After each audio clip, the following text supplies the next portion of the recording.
Now for the last of the 3 trees for Iteration 2, Lightsmith. There's quite a bit of the same kinds of modifications here as the ones that I made to Templar.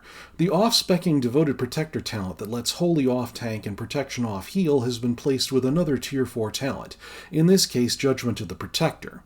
At first I thought Judgment of the Protector wasn't appealing enough to be worth it, but then I realized if Judgment of the Protector is all the way down there at Tier 4, then the absorb shields it provides are going to have to be pretty big, which makes it a great support tool for Holy and a great tanking tool for Protection, so it is a worthy complement for Devoted Protector after all.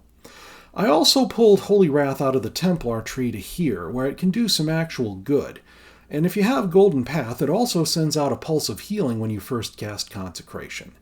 Though if I end up using Holy Wrath in the Templar tree after all in Iteration 3, I can just rename this effect Dedication or something like that. Protector of the Innocent is still unchanged, still providing Leech. But I have to say, my biggest embarrassment from Iteration 1 was finding out that every buff that I wanted to give to Word of Glory with the Light of the Protector ability, that was already given to Word of Glory somewhere in Protection's talent tree. That heal over time effect that Eternal Glory had, it's already there with the Light of the Titan's Protection talent. And healing for more based on the missing health that Light of the Protector provides, already there with the Hand of the Protector Protection talent. It was embarrassing, and I'm glad I did the research before I posted this on the forums. As appealing as perks like those are for Holy, they don't offer anything for Protection. But Word of Glory still felt like it's one of the right abilities to upgrade for a Lightsmith tree, so I decided to rethink my strategy. And when I took the philosophy that I learned when putting together Solar Shock for the Herald of the Sun tree, which is to take some perks from each spec and offer them to the other spec when creating ability upgrades, I realized that if I could find at least one Word of Glory buff that Holy has that Protection doesn't have, then I can make an upgrade that's appealing for both Protection and Holy. The problem is, Word of Glory is a core Protection damage mitigation ability, so its buffs in the Protection talents are more numerous and often better than the buffs amongst Holy's talents. In fact, there was exactly one buff that Word of Glory received in Holy that it didn't receive in Protection, and that was Empyrean Legacy, the Vanquisher's Hammer effect from Shadowlands.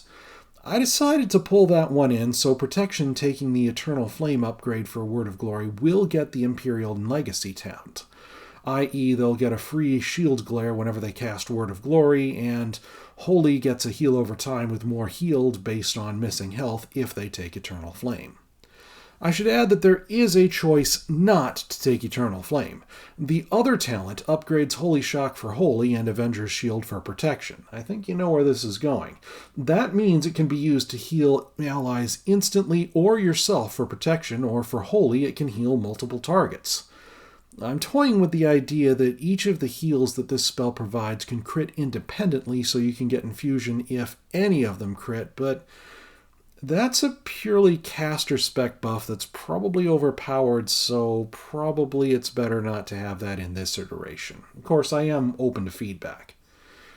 You know, it's funny how the right-hand side of Templar didn't change, and neither did the right-hand side of Lightsmith. I still like the idea of combining Light of Dawn and Shield of the Righteous into a single spell and having a pick one of two talent below it that either adds damage mitigation to the allies healed by it, including yourself, or that simply improves the damage and healing that the spell does. I think this is a good choice to have, and of course, Divinity is a no-nuance talent that is terrific for both healing and tanking, so it's staying. I did take out Spiritual Attunement, though. It felt really situational for Holy and possibly overpowered for Protection, but if I get feedback telling me it was good, I will bring it back if I can find space for it. Speaking of space, I ended up putting a talent that I'm tentatively calling Salvation in the middle left.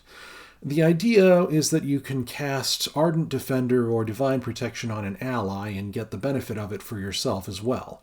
Those can be some pretty powerful defensive cooldowns, and Lightsmith is easily the most defensive hero tree Paladins should have access to, so I figure it fits.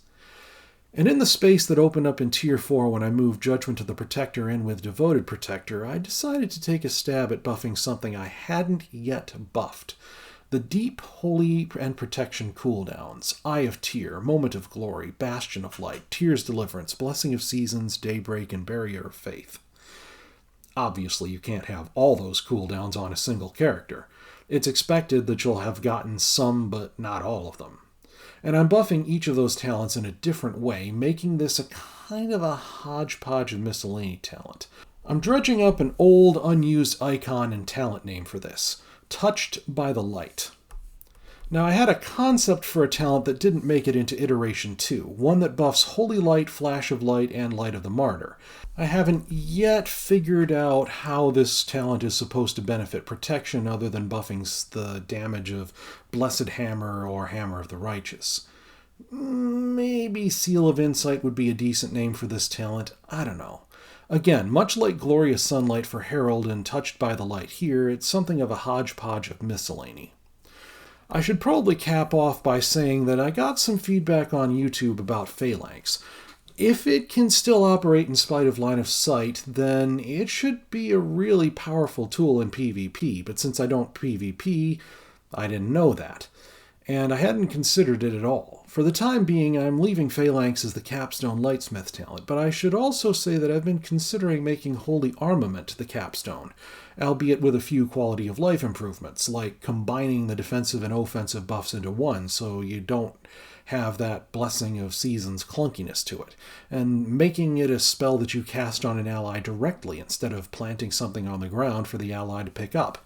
And if I'm being honest, I've been considering swapping Phalanx out with Holy Armament mostly because I want Blizzard to like my ideas and use them. Yes, I genuinely do want Blizzard to broaden the scope and focus of their hero talents so that they aren't putting all their eggs in one basket. I genuinely want them to add multiple different active abilities so players can get a good chunk of cool new animations and new effects and new gameplay and new capabilities that'll get players excited for hero talents.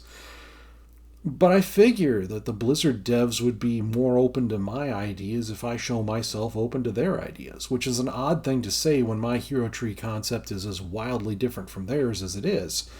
But it's true. The more I can take from their trees, abilities, effects, names, flavor, concepts, the more likely it is that they'll like my trees.